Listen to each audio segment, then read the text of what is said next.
ధ్యానం. ఎందుకు బుద్ధి వైపు ప్రయాణించాలి? మీరు, నేను, మనం అంతా కూడా మనసు పైన ఆధారపడి ఉన్నవాళ్ళం. ధ్యానానికి మనం వెళ్ళాలి అంటే మనసుని శూన్యం చేయాలి. అనేక జన్మల జ్ఞాన పరిపక్వత తరువాత మనందరికీ కూడా ఈ మానవ జన్మ లభ్యమైంది. గుర్తుపెట్టుకోండి, శిలాక్షరాలతో రాసుకోండి. అందరూ కూడా అంత సామాన్యంగా వచ్చింది కాదు. ఇది దేవతా జన్మ. దేవతలుగా మారమని దివ్య గుణాలన్నీ మన అందరికీ అందుబాటులోకి తెచ్చిన పరమాత్మని విస్మరించి అసుర గుణాలని మనం ఆశ్రయించుకుంటూ పోతూ ఉన్నాం. ఇప్పుడు ఒక ఈగ ఉంది, లడ్డు మీద వాలుతుంది, పెంటకుప్ప పైన కూడా వాలుతుంది. ఏమ్మా, అంతే కదా? మరి పెంటకుప్ప వైపు వెళ్ళేటటువంటి ఈ మనసుని మాధుర్యం కలిగినటువంటి భగవత్ చరణాల వద్ద ఉంచే ప్రయత్నం మనమే చేసుకోవాలి. దానికి కావలసిన సాధనా సంపత్తి అంతా కూడా పరంధాముడు మనకు అందించాడు. అది అన్వేషించటంలోనే మన యొక్క సమయం అంతా ఖర్చు అయిపోతుంది. సాధనకి ఎప్పుడు చేస్తాం? మన అదృష్టం, మనలాగే పరమాత్ముడు మానవాకారాన్ని ధరించి మనకు సరంజామా అంతా అందించి ఆయన వెళ్ళాడు. ఇక మనం ఒక్కసారి జ్యోతిధ్యానానికి పూర్వం ఉండేటటువంటి మన స్థితి ఏమిటనేది ఒకసారి గుర్తించుకుందాం. జ్యోతిధ్యానాన్ని ప్రతినిత్యం చెయ్యని వాళ్ళు ఎవరైనా ఉంటే దయచేసి చేతులు ఎత్తండి. చెయ్యని వాళ్ళు, చేసిన వాళ్ళు వద్దు. అంటే మీరంతా చేస్తున్నారా అండి? చేయట్లేదు. పర్వాలేదు, సగానికి తక్కువే ఉన్నారు, చేసిన వాళ్ళు ఎక్కువే ఉన్నారు. ఇంక నేనేం చెప్తానమ్మా మీ అందరికీ కూడా. Very glad. అయితే మనం ఇప్పుడు మీ అమ్మాయిని స్కూల్లో చదివించుకుంటున్నారు. స్కూల్ నుంచి పిల్లాడు 4 గంటలకు 5 గంటలకు ఇంటికి వస్తాడు. అంతే కదమ్మా? అంతే కదా? ఆ టైంకి రాకపోతే మీరేం చేస్తారు? ఇంకా స్కూల్కి వెళతాం, ప్రిన్సిపాల్ గారితో మాట్లాడతాం, అన్ని అన్వేషణలు చేస్తాం, యాతన పడతాం. అలాగే కదా? అంతే కదా? అలాగే భగవంతుడు ఈ భూమి అనే నాటక రంగం మీదకి మనల్ని పంపించి ఎప్పుడు వస్తారా వీళ్ళు నా బిడ్డలని చూస్తున్నాడు ఆయన. మనం వెళ్ళట్లే, కానీ ఆయనను మాత్రం గౌరవిస్తున్నాం, ఆయనని ప్రేమిస్తున్నాం, ఆయనని భక్తితో ఆరాధిస్తున్నాం. కానీ ఆయన ఆజ్ఞాపాలన చేయటం లేదు, ఆయన ఇచ్చే సందేశాన్ని మనం పాటించటం లేదు. ఇక్కడే ఉండిపోతున్నాం. పాపం పిచ్చి తండ్రి ఇక్కడ మనకి కావలసిన వసతులన్నీ ఏర్పాటు చేస్తున్నాడు. నా బిడ్డలు నా దగ్గరికి రావడానికి ఇష్టపడటం లేదు, ఇక్కడే ఉండిపోతాను అంటున్నారు. పోనీలే, ఇక్కడ వీరికి కావలసిన సౌకర్యాలు అన్నీ అందిస్తాను అని ఆ తండ్రి అనుకుంటున్నాడు. ఎంత అమాయకుడు ఆయన పాపం, మాయలేనివాడు కదా. మనమే మాయతో ఉన్నాం. వద్దు, నాకు ఇక్కడే కావాలి, నాకు కోట్లు కావాలి, నాకు పదవులు కావాలి, చిట్ట చివరికి బస్సులో సీటు కూడా కావాలి మనకి. స్వామి దయ నాకు సీటు దొరికింది అంటే అంత స్వామిని మనం ఎంత చిన్న కోరికతో ఉపయోగించుకుంటున్నామో ఆలోచించండి. ఎందుకని? ఆ భగవంతుణ్ణి హృదయంలో ప్రతిష్ఠ చేసుకోవటానికి మనం చేసేటటువంటి సాధన ప్రక్రియకి కొన్ని అవాంతరాలు ఏర్పడుతున్నాయి. ఆ అవాంతరాలు కూడా స్వామి మన శరీరంలో ఇమిడ్చి పంపించాడు. అవన్నీ కూడా మనల్ని అధఃపాతాళానికి తొక్కేస్తున్నాయి. వాటిని అసురీ గుణాలు అని అంటాం. వాటిని ప్రక్కకు నెడితేనే కానీ దైవ మార్గంలో ప్రయాణించేటటువంటి అవకాశం మనకు రాదు. ఆ నెట్టే శక్తి మనకుంది. సర్వోన్నతమైనటువంటి ఆత్మతత్వాన్ని నిన్ను నీవు తెలుసుకోలేకపోవటం చేత అసుర గుణాల బారిన పడి మనం అంతా కూడా నశించిపోతున్నాం, అధఃపాతాళానికి వెళ్ళిపోతున్నాం, దివ్యత్వానికి దూరం అవుతున్నాం. ఏమిటి అసుర గుణాలు? అరిషడ్వర్గాలు: కామ, క్రోధ, లోభ, మోహ, మద, మాత్సర్యాలు. అవునా? తెలుసు కదా మీ అందరికీ కూడా. మనలో పంచదోషాలు ఉన్నాయి. ఎవరైనా బాల వికాస్ పిల్లలు ఉంటే చెప్పండి అమ్మా. పంచదోషాలు: క్రియాదోషం, భావదోషం, దృష్టి దోషం, శ్రవణ దోషం, వాగ్దోషం. ఈ 5 దోషాలతో మనం అధఃపాతాళానికి వెళ్ళిపోతున్నాం. అంతేకాదు 2 ఉన్నాయి, పెద్ద పులుల్లా కబలిస్తూ ఉన్నాయి. అహంకారము, మమకారము. నేను, అహంకారం అంటే గర్వం పొగరు కాదండి. నేను నేను నేను నేను మాట్లాడుతున్నాను కూడదు. నేను అనే పదార్థం అద్వైతపు లోతుల్లోకి వెళ్ళి చూసినట్లయితే నేను అనే పదార్థం లేనే లేదు. ఉన్నది ఒకే ఒక్క పదార్థం సృష్టి యావత్తు ఆవహించుకొని ఉంది పంచభూత తత్వాలతో. పంచభూతాలంటే ఎన్ని? 25 తత్వాలతో. 25 తత్వాలు అంటే ఆకాశ పంచకం నుంచి 5 తత్వాలు: మనస్సు, బుద్ధి, చిత్తము, అహంకారము. అగ్నితత్వం నుంచి 5 లక్షణాలు. అదేమిటి? కన్ను, ముక్కు, చెవి, నాలుక, నోరు, చర్మం కదా. అలాగే పృథ్వీతత్వం నుంచి 5 ఇంద్రియాలు: కాళ్ళు, చేతులు, నోరు, ఉపస్థు, పాయువు. అలాగే జలతత్వం నుంచి 5 తత్వాలు. జలతత్వం నుంచి 5 తత్వాలు: శబ్ద, స్పర్శ, రూప, రసగంధ. ఈ 5 × 5 25 తత్వాలతో శరీరాన్ని నిర్మించి ఈ 5 పంచదోషాలు, అరిషడ్ వర్గాలు, ఇవి కాక ఇంకా 8 మదములు ఉన్నాయి మనలో. మదం బాగా మదమెక్కుంది మనకి. ధనమదము, కులమదము, యవ్వన మదము, రూపమదము, రాజ్యమదము, తపోమదము, విద్యామదము, శీలమదము. ఇన్ని మదములు, ఇన్ని దోషాలు పెట్టుకుని భగవంతుడి పాదాల దగ్గర మనం వెళ్ళగలమా చెప్పండి? Highly impossible. ఒక్క భగవంతుని కరుణ ఉంటేనే సాధ్యమవుతుంది. భగవంతుని కరుణ ఉంటేనే ఇన్ని శత్రువులు జయించుకొని నువ్వు వెళ్ళగలవు. పెద్ద చెరువు ఉందండి, చెరువు నిండా మొసళ్ళు ఉన్నాయండి. ఈ ఒడ్డు నుంచి ఆ ఒడ్డుకి వెళ్ళు అంటే మనం వెళ్ళగలమా? సాధ్యమా? మనం ప్రస్తుతం ఆ పరిస్థితుల్లోనే ఉన్నామో తెలుసుకోండి. వాస్తవాన్ని తెలుసుకోండి. అందిన జన్మను సార్థకం చేసుకోండి. మళ్ళీ మానవ జన్మ వస్తుందన్న గ్యారంటీ లేదు. ఇదెన్ని జన్మల పుణ్యమో, 100,000 జన్మల పుణ్యం విశాన ఇవాళ మానవ జన్మ ధరించడమే కాకుండా భగవత్ పాదాల చెంతకు రాగలిగినటువంటి అదృష్టాన్ని మనం పొందాం. దొరికిన అదృష్టాన్ని చిక్కబెట్టుకోవాలి మనం. ఈ మహాసత్యసాయి సంస్థలో సాధకుడిగా ప్రవేశించటమే ఎన్నో జన్మల వరం. ప్రాథమిక సాధన భజన. భజనని చూసే కదండి శ్రీనివాసలాంటి వాళ్ళు చక్కగా పాడటం వింటే అది చూసి లోపలికి వస్తాం. సేవలతో అంటుకుపోతాం. సరే అయిపోయింది, భజన చేస్తాం, సేవలు చేస్తాం. ఇది కాదు సత్యసాయి సంస్థ పరమావధి. మిమ్మల్ని మళ్ళీ స్వామి పాదాల దగ్గరకు తీసుకువెళ్ళటమే స్వామి లక్ష్యం, స్వామి ఏకైక లక్ష్యం.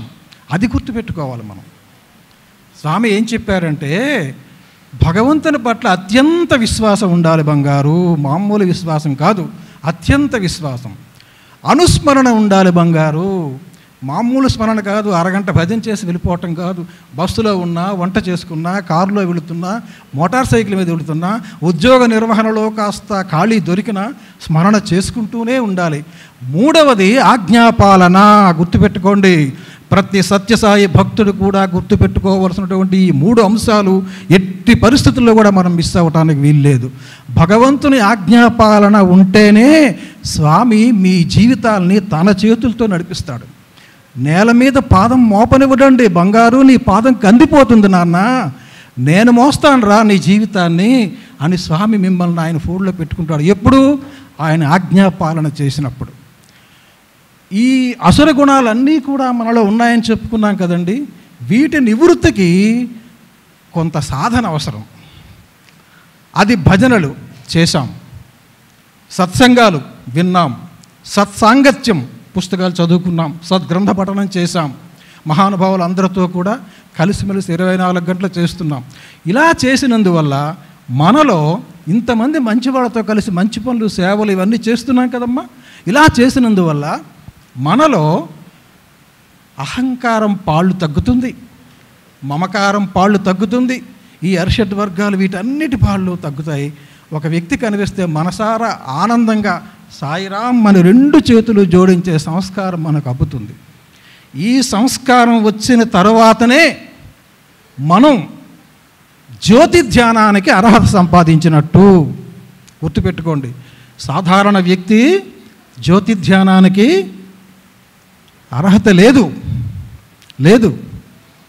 మీకు అర్థమైంది కదా? ఎందుకంటే ధ్యాన మార్గంలో వెళ్ళేటటువంటి వ్యక్తికి అనేక ఆటంకాలు వస్తాయి. వాళ్ళలో చిత్త విభ్రాంతి కలుగుతుంది, పరిపరి విధాల మనస్సు చలిస్తుంది. ఇలాంటి అవగుణాలు ఇంకా మనం శేషం ఉంచుకుంటే ధ్యాన మార్గంలో ప్రవేశించలేము. ఈర్ష్య, అసూయ, పగ, ప్రతీకారం, ద్వేషం ఇట్లాంటి అవగుణాలు ఉండేటప్పుడు ధ్యానం వైపు వెళ్ళటానికే భగవంతుడు అనుమతి ఇవ్వడు. మనందరం కూడా అందుకు సిద్ధపడ్డామంటే ఈ గుణాలను నిర్వీర్యం చేసుకోవటం చేతనే మనం ఇక్కడ ఉన్నాం. ధైర్యంగా నేను చెప్పగలుగుతున్నాను, మీరందరూ కూడా ఇక్కడ ఉన్నారు అంటే మీరందరూ అధికారులయ్యారు. భగవంతుని కరుణకు మీరు అధికారులయ్యారు కాబట్టి మనం ఇక్కడ ఉన్నాం. ఇక మనం తెలుసుకోవాల్సింది ఏమిటి అంటే, ధ్యానము అనేటటువంటిది అష్టాంగ యోగ సమ్మిళితం. అది మనకు స్వామి ప్రతిపాదించలేదు ప్రస్తుతానికి. ధ్యానవాహినిలో చాలా చెప్పారు స్వామివారు. ప్రాథమికంగా మనల్ని జ్యోతి ధ్యానం అనేది చేయమన్నారు.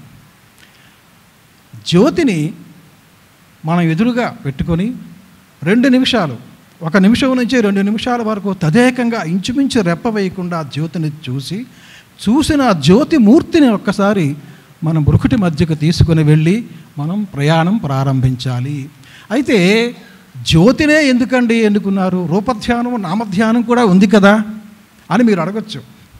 రూపధ్యానం అనేది, సపోజ్ నేను చెప్తాను, మీ హృదయంలో బంగారు సింహాసనం మీద స్వామిని కూర్చోపెట్టి ఆయన పాదాల దగ్గర మీరు కూర్చొని ధ్యానం చేస్తున్నారు అనుకోండి. అప్పుడేమవుతుంది?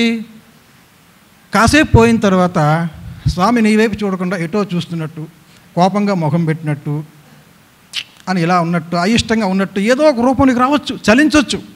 అప్పుడు నీలో పట్టుదల పోతుంది. నా ధ్యానాన్ని స్వామి అంగీకరించటం లేదే అని పట్టుదల పోతుంది. నామం కూడా అంతే. అందుకని రూపనామముల కన్నా ఉత్కృష్టమైనటువంటి జ్యోతి ధ్యానము. అయితే జ్యోతికి ఉన్న ప్రత్యేకత ఏమిటి? జ్యోతి భగవత్ స్వరూపం, భగవంతుని యొక్క నిజస్వరూపం జ్యోతి. మనలాంటి ఆకారం కలిగిన వాడు భగవంతుడు కాదు, నిరాకారుడు, ఆయన నిర్గుణ సంపన్నుడు. అయితే ఈ విషయాన్ని మనకు వేదాలు కూడా చెబుతున్నాయి. భగవంతుడు జ్యోతి స్వరూపుడు అనేటటువంటి దాన్ని వేదాలు చెప్పాయి. మునులు, ఋషులు, జ్ఞానులు, వేదశాస్త్ర సంపన్నులైనటువంటి పాండిత్య ప్రకర్ష కలిగినటువంటి మహాత్ములు ఎందరో కూడా అనుభూతి చెంది మనలాంటి వాళ్ళ కోసం అందించారు. అలాగే భగవంతుడు కూడా స్వయంగా చెప్పుకున్నాడు తన గురించి తాను. భగవద్గీతలో నతద్భాసయతే సూర్యో న శశాంకో న పావకః యద్గత్వా ననివర్తంతే తద్ధామ పరమం మమ అని చెప్పాడు. దీని భావం ఏమిటి అంటే, మీలాగే నాకు ఒక లోకం ఉంది బంగారు. మనుషుకి భూలోకం ఎట్లాగో, దేవతలకు స్వర్గలోకం ఎట్లాగో, భగవంతుడికి కూడా ఒక లోకం ఉంది. అయితే ఆ లోకాన్ని ఈ సూర్యుడు ప్రకాశింపచేయట్లేదు, ఈ చంద్రుడు ప్రకాశింపచేయట్లేదు, ఈ అగ్ని ప్రకాశింపచేయట్లేదు. ఎందుకంటే వారికి ప్రకాశాన్ని ఇచ్చేటటువంటి శక్తి నేను ఇస్తున్నాను కనుక వారు నా లోకాన్ని ప్రకాశింపచేయలేరు. నా లోకాన్ని నేనే ప్రకాశింపచేసుకుంటున్నాను. మీకు అర్థమైందా? ఇది దీని భావం. అంటే ఏంటి? అక్కడ ఆయన జ్యోతిస్వరూపుడు. రామాయణ కాలంలోకి వెళ్ళి చూస్తే బ్రహ్మదేవుల దగ్గర దేవతలంతా కూడి సమావేశం ఏర్పరచుకొని రావణుడి యొక్క దాష్టికాలు భరించలేకపోతున్నాము, శ్రీ మహావిష్ణువుని మీతో కలిసి వెళ్ళి ప్రార్థిద్దాము అని సమాలోచనలు జరుగుతూ ఉంటే బ్రహ్మదేవుడు వారి మాటలు అలా వింటూ ఉంటే ఆ లోకం మీది గుండా ఒక దివ్య జ్యోతి వెళ్ళిపోతుంది. తటాలన బ్రహ్మదేవుడి సింహాసనంపై నుంచి లేచి మోకరిల్లి సాష్టాంగ నమస్కారం చేశాడు ఆ జ్యోతికి. ఆయన చేశాడు కదా అని మిగతా వాళ్ళంతా చేసేశారు. ఆ తర్వాత స్వామి ఆ జ్యోతి ఎవరు అని అడిగారు. శ్రీ మహావిష్ణువే మీ బాధలు విని శ్రీరామావతారాన్ని తీసుకోవటానికి భూలోకానికి వెళ్తున్నాడయ్యా అని చెప్పాడు. అక్కడ కూడా భగవంతుని రూపాన్ని జ్యోతిగానే రూపించడం జరిగింది. అది రామాయణంలో ఉంది, వాల్మీకి రామాయణంలో ఉంది. ఇక మహాభారతానికి వచ్చి చూసినట్లయితే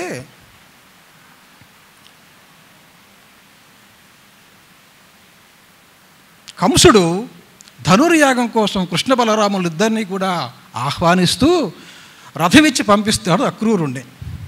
అక్రూరుడు వెళ్తాడు, అర్థిస్తాడు. బలరామకృష్ణులు ఇద్దరు కూడా ఆ రథం మీద వస్తూ ఉంటే సాయం సంధ్యా సమయం అయిన చేత నేను సంధ్య వాల్చుకుంటూ వస్తాను, మీరు రథం మీద కూర్చోండి, సంధ్యావందనం చేసి వస్తాను అని చెప్పి బలరామకృష్ణుడు రథం మీద పెట్టి తాను యమునా నదీ తీరానికి వెళ్తాడు. వెళ్ళి యమునా నదిలో దోసిలితో నీళ్లు తీసుకొని ఇలా నీళ్లు తీసుకుని అర్ఘ్యం చేసేటటువంటి సమయంలో ఆ నీళ్లల్లో దివ్య కాంతి కనిపించి ఆ కాంతిలోంచి శేషపాన్పుపై పవలిస్తున్నటువంటి శ్రీ మహావిష్ణువు ఆకారం కనిపించింది. ముఖం మాత్రం శ్రీకృష్ణ పరమాత్మలాగే ఉంది. ఇదేమిటి, కృష్ణుడేమిటి నా చేతిలో ఉన్నాడు అని అనుకుంటూ వెనక్కి చూస్తే రథంలో కృష్ణ పరమాత్మ ఉన్నాడు. ఇక్కడ దోషులలో మళ్ళీ చూస్తే అదే తేజస్సుతో విరాజిల్లుతున్నాడు. మీకు అర్థమైందా? అంటే భగవంతుని యొక్క ప్రాథమిక గుణం జ్యోతిస్వరూపం. ఇది గుర్తుపెట్టుకోండి. భగవంతుని యొక్క మన కోసం, మనల్ని అలరించడం కోసం, మనల్ని సంతోషపెట్టడం కోసం రకరకాల మానవాకారంతో ఆయన వస్తున్నాడు మన కోసం. కానీ ఆయనకంటూ ఒక ప్రాథమికమైనటువంటి రూపం జ్యోతిస్వరూపం. ఇక మన సత్యసాయి యుగానికి వచ్చినట్లయితే మీకు తెలుసు, స్వామి పురుషోత్తమానంద నారాయణ గుహలో ఉండే సమయంలో వారిని ఉద్ధరించడానికి స్వామివారు గుహలోకి వెళ్ళారు. గుహలోంచి చాలాసేపటి వరకు రాలేదు స్వామి. అక్కడ ఒక ఆయన ఆ గుహలోంచి ఇలా తొంగి చూస్తూ విపరీతమైన తేజస్సు కనిపించింది. ఆయన ఉండబట్టలేక ఏం చేశాడంటే అలా లోపలికి వెళ్ళి ఆ రాయిని దాటుకుంటూ లోపలికి వెళ్ళి లోపల చూశాడు. దివ్య తేజస్సుతో సత్యసాయి బాబా వారు వెలిగిపోతున్నారు. అక్కడ ఆయన పురుషోత్తమానంద స్వామి యొక్క తొడపైన నిద్రిస్తున్నారు. దివ్య తేజస్సుతో ఆ గుహ అంతా నిండిపోయింది. ఆ తేజస్సు ఎక్కడి నుంచి వస్తుంది? సత్యసాయి పరమాత్మ నుంచి వస్తుంది. అదే విషయాన్ని పైకి వచ్చిన తర్వాత స్వామి నేను చూశాను, ధన్యుణ్ణి అయ్యాను, మీ దివ్య తేజస్సు చూశాను స్వామి అంటే, నా సంకల్పం అయింది కాబట్టే నువ్వు ఇంకా బ్రతికున్నావు అన్నారు స్వామి. మీకు అర్థమైంది కదా? అంతేకాకుండా సత్యసాయి బాబా వారి జీవితంలో మరొక సన్నివేశం కూడా ఉంది. స్వామివారు తన గదిలో నిద్రిస్తూ ఉన్న సమయంలో బయట ఇద్దరు కుర్రాళ్ళు ఉంటారు కదా కాపలాకి, వాళ్ళకి అనుకోకుండా ఒక రాత్రి స్వామివారి గదిలోంచి విపరీతమైనటువంటి తేజస్సు కనిపించింది. కుర్రవాళ్ళు ఆతృత ఆపుకోలేక నెమ్మదిగా తలుపు తెరచుకు చూశారు. ఆయన చుట్టూ, మంచం చుట్టూ కూడా పెద్ద సైజులో 6 జ్యోతులు వెలుగుతున్నాయి. ఏమిటో అర్థం కాలేదు పిల్లలకి. సరే అయిపోయింది, పడుకుంటూ పోయారు. తెల్లారి లేచిన తర్వాత స్వామివారిని అడిగారు, స్వామి మీ చుట్టూ, మంచం చుట్టూ 6 జ్యోతులు ఉన్నాయి స్వామి, మాకు చెప్పరా ఏమిటవి అంటే, 7 ఋషులు వచ్చారు బంగారు అన్నారు. 7 ఋషులు వచ్చి స్వామివారితో మాట్లాడి వెళ్ళిపోయారు. అందుకని అనాది నుంచి మనం గమనించి చూస్తూ ఉన్నట్లయితే భగవత్ స్వరూపం అనేది ఒక జ్యోతి స్వరూపంగా మనం నిర్ధారించుకోవచ్చు. జ్యోతిని ఆరాధించినట్లయితే మన ఇష్ట దైవాన్ని ఆరాధించినట్లుగానే మనం భావించాలి. ఈ జ్యోతిని ఎలా మనం ఆరాధించాలి అది తర్వాత చెప్దాం. జ్యోతి ధ్యానం వల్ల ఏం ప్రయోజనం అనేది తెలుసుకుందాం. ముందు జ్యోతి అంటే ఏమిటి, భగవంతునికి జ్యోతికి ఉండేటువంటి అనుసంధానం ఏమిటి, జ్యోతి ధ్యానాన్ని చేయడానికి కావలసిన అర్హతలు ఏమిటి, ఇవన్నీ కూడా మనం తెలుసుకున్నాం. ఇప్పుడు జ్యోతి ధ్యానం వలన ప్రయోజనం ఏమిటి? ఇందాక మనం చెప్పుకున్నాం కదమ్మా, అష్టమదములు, పంచదోషాలు, అరిషడ్వర్గాలు, రకరకాల అసుర గుణాలు మనలో ఉన్నాయనుకున్నాం కదా, అనుకున్నాం లేదా? ఇలా క్రమం తప్పకుండా మనం బ్రహ్మీ ముహూర్తంలో కానీ ప్రాతకాలంలో కానీ, అంటే బ్రహ్మీ ముహూర్తం అంటే ఏమిటి అంటే సూర్యోదయానికి 1 గంట ముందు కాలము నుంచి అవతల గంట, అంటే ఎగ్జాంపుల్ 6 గంటలకు ఇవాళ ఈ ప్రాంతంలో సూర్యోదయం అవుతుంది అనుకోండి, 5 గంటల నుంచి ముందు గంట, అంటే 4 నుంచి 5 అనేటువంటి ఆ గంట ప్రాంతం మాత్రం అమృత గడియలు, బ్రహ్మీ ముహూర్తం అంటాం. ఓపిక ఉంటే ఆ టైంలో చేసుకోవటం మంచిది. ఒకవేళ ఓపిక లేదు అంటే ప్రాతకాలం, అంటే సూర్యోదయానికి ముందు 2 గంటలు, తర్వాత 2 గంటలు. 6కు సూర్యోదయం అనుకోండి, 4 నుంచి చేసుకుంటే పర్వాలేదు, 6 వరకు, లేదా 6 నుంచి నిద్రబద్ధకం ఉండేవాళ్ళు తర్వాత అయినా చేసుకోవచ్చు, పర్వాలేదు. ఈ జ్యోతి ధ్యానం చేసే ముందు మన సంస్థ అందించే నిబంధన నియమావళి ఏమిటి అంటే 21 సార్లు ఓంకారం చేయాలి, సుప్రభాతం చేయాలి, జపము చేయాలి. మీకు నచ్చినటువంటి నామం ఓం శ్రీ సాయిరామ్ కానీ, శ్రీ సత్యసాయి ఆనందదాయ అనే గ్రంథంలో కన్నాంబ గారికి స్వామివారు ఒక మహామంత్రాన్ని ఇచ్చారు. ఓం శ్రీ సాయి రామాయ నమః. అందులో బీజాక్షరాలు కూడా ఉన్నాయి బంగారు, దాన్ని జపం చేసుకో నువ్వు తరిస్తావు అని కన్నాంబ గారికి స్వామివారు చెప్పారు. ఆ మంత్రం కానీ 108 సార్లు జపించుకోండి. ఆ తరువాత జ్యోతి ధ్యానం చేయాలి. ఈ మొత్తం ప్రక్రియకి మీరు తెల్లవారుజామున 35 to 40 మినిట్స్ టైం అవసరం. ప్రతి సత్యసాయి భక్తుడు కూడా, మరొక్కసారి నేను రిపీట్ చేస్తున్నాను, ప్రతి సత్యసాయి భక్తుడు కూడా ఈ సాధనా కార్యక్రమాన్ని చేపట్టాలి. స్వామి ఏం చెప్పారో తెలుసండి? ఒక స్టూడెంట్ లేచి, స్వామి తెల్లవారు లేవలేకపోతున్నాడు స్వామి, సుప్రభాతం చేయాలా తప్పదా అని అడిగాడు. మనకన్నా స్వామి దగ్గర విద్యార్థులకి చనువు ఎక్కువ. దానికి స్వామివారు ఏం చెప్పారో తెలుసండి? చేయాలి సుప్రభాతం. సమయం మాత్రం ప్రాతకాలం లేదా బ్రహ్మముహూర్తం. నీకు అలా లేవటానికి వీలు కాకపోతే నీవు లేచిన తర్వాతే చేయి బంగారు అన్నారు.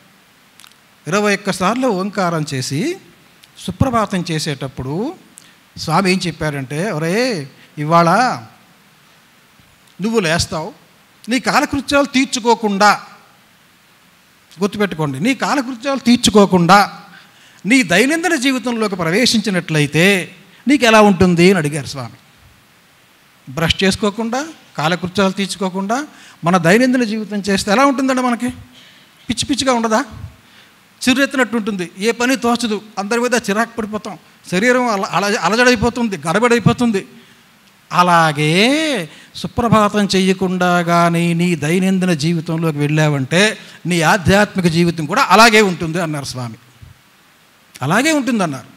కాబట్టి ఇది గమనించి మనందరికీ స్వామి ఇచ్చిన ఆజ్ఞాపాలన, ప్రతి వ్యక్తి కూడా సుప్రభాతం ఓంకారం చేసుకోవాలి. మీకు సమయం చాలకపోతే స్ప్లిట్ చేయండి. ఖచ్చితంగా సుప్రభాతం ప్రాతకాలంలో చేయాలి కదా, తప్పదు కదా, అది చేసేయండి. వీలు దొరికినప్పుడు సాయంత్రం పూట దీపం వెలిగించి దేవుని గదిలో పూజ చేస్తారు కదా, సంధ్యావందనం, అప్పుడైనా కనీసం స్నానం చేసి జ్యోతి ధ్యానం చేయండి, తప్పులేదు. ఉదయాన్నే చేయమని లేదు, కానీ ఎట్టి పరిస్థితుల్లో ఆ రోజు చేయాలి.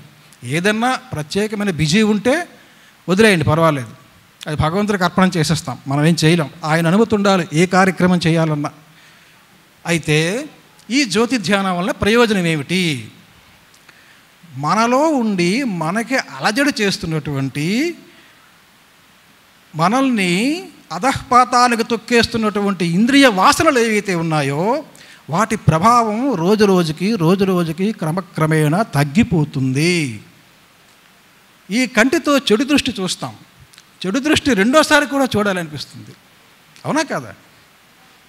కానీ జ్యోతి ధ్యానం చేసేవాడు కొన్నాళ్ళు పోయాక ఆ చెడు దృష్టే ఉండదు వాడికి. తర్వాత మనం తీసుకునే ఆహార విహారాలు కూడా లిమిటెడ్గా ఉంటాయి. జ్యోతి ధ్యానం చేసే వ్యక్తి ప్రపంచ వాసనలకు దూరంగా ఉంటాడు.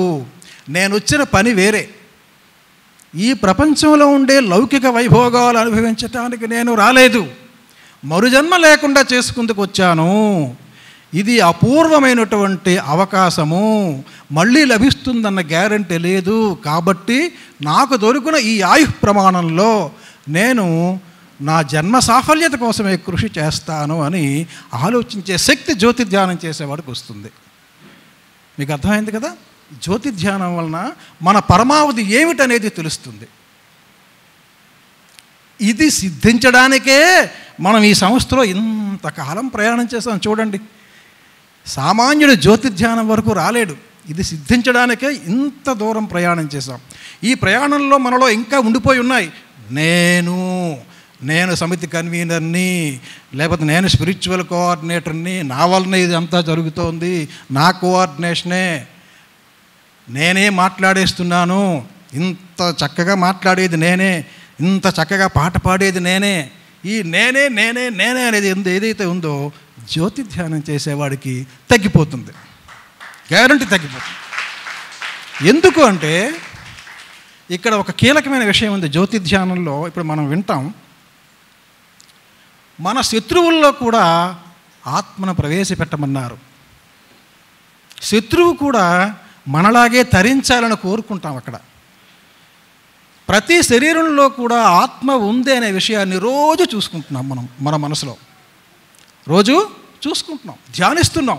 ప్రతి వ్యక్తిలో కూడా భగవంతుడు ఉన్నాడనేటువంటి విషయాన్ని ప్రతిరోజు స్మరించుకుంటూ ఉన్నందువలన మీకు శత్రువు ఎదురుపడినప్పటికీ కూడా ఆయన్ని మీరు ద్వేషించరు, చిరునవ్వుతో పలకరిస్తారు, ఆనందంగా ఆయన శ్రేయోభిలాషగా మీరు ఉంటారు. అది పరమాత్మకు కావలసింది. ఇక మీ జీవితం ఆయన చేతుల్లో ఉన్నట్టే. మనకెందుకండి కష్టాలు వస్తాయి? నేను చెప్తున్నాను, ఒక్క మాట ధైర్యంగా వినండి. సత్యసాయి భక్తునికి కష్టాలు ఉండవండి ఆయన ఆజ్ఞాపాలన చేస్తే. జాతక దోషాలు కానీ, నరఘోషలు కానీ, ఈర్ష అసూయ, ఎదుటి వాళ్ళ దృష్టి ఏమీ ఉండవు మనకి.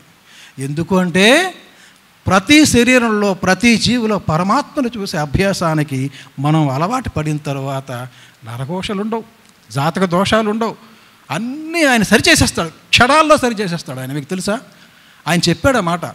ఎన్ని దోషాలు ఉన్నప్పటికీ కూడా నీ జీవితంలో నీకు కష్టం తెలియకుండా చూసుకుంటాను బంగారు అన్నారు స్వామి. వస్తుంది కష్టం, అది వెళ్ళిపోతుంది, నీకు తెలియదు కష్టం వచ్చిందని. నిరంతరం ఆయన పాదాల దగ్గర మన జీవితాన్ని సమర్పించేస్తాం. అటువంటి సర్వసమర్పణ భావం, భక్తి, విశ్వాసం పరమాత్మ పట్ల మనకు లభ్యమవుతుంది జ్యోతి ధ్యానం వలన. మరి ఈ దివ్య కార్యక్రమం అసలు ఎవరి మైండ్లో వచ్చిన ఆలోచన నాకు అర్థం కాలేదు. నేను తరిచి ఆలోచించినప్పటికీ కూడా ఇది దైవ ప్రణాళిక తప్ప సామాన్య మానవుడు ఈ ప్రోగ్రాం ఏర్పాటు చేయలేడు. ఎందుకంటే చెప్తాను వినండి. మన సంస్థలో ప్రాథమిక స్థాయి భజన పెట్టారు ఇవాళ ట్రైనింగ్లో. సుప్రీం హయ్యెస్ట్ సాధన జ్యోతి ధ్యానాన్ని కూడా పెట్టారు. ఈ రెండింటిని కలిపారు ఇవాళ ట్రైనింగ్లో. ఇది చిన్న విషయం కాదండి, దైవ ప్రణాళిక ఇది. జ్యోతి ధ్యానం అనేది మన సంస్థలో హయ్యెస్ట్ సాధన, ప్రాథమిక సాధన భజన. ఈ రెండింటిని మిళితం చేసి మనల్ని అందరినీ కూడా ఆ మార్గంలో నడిపించడానికి స్వామివారు రచించినటువంటి దివ్య ప్రణాళిక. ఎందుకంటే దేదీప్యమానమైనటువంటి కోటి కాంతులతో విరాజిల్లే దేవాది దేవుడు మనలాంటి మానవాకారంతో మన మధ్య నడవటం ఏమిటండి? దివిసూర్య సహస్రస్య భవేద్యుగ పదుత్థిత యది భాసదృశి సా స్యాద్ భాసస్తస్య మహాత్మనః. 1000 సూర్యుల కాంతి ఒకే సమయంలో ఆకాశంలో కలిగితే ఎంత తేజస్సు కనిపిస్తుందో అంతకు మించిన తేజస్సు భగవంతుని తేజస్సు అని దీని భావన. అలాంటి మహాత్ముడు తన తేజస్సుని ఉపసంహరించుకొని తన బిడ్డల కోసం వచ్చి మనకి దారి చూపించినటువంటి దేవాది దేవుడు ఆయన మార్గంలో మనం తప్పక నడుద్దామండి. నేను మరి కాసేపట్లో మిత్రులు దాన్ని ప్లే చేస్తారు ఆడియో. అందరూ కూడా 3 సార్లు ఓంకారం సమయానికి జ్యోతిని చూడండి. తదేకంగా 1 నిమిషం 2 నిమిషాలు జ్యోతిని చూడండి. ఆ తర్వాత అందులో ఎలా చెప్తే అలాగే అందరూ కూడా కళ్ళు తెరవకుండా నిర్మలంగా అందరూ కూడా చూడండి, ఎంజాయ్ చేయండి. Thank you very much. Sairam.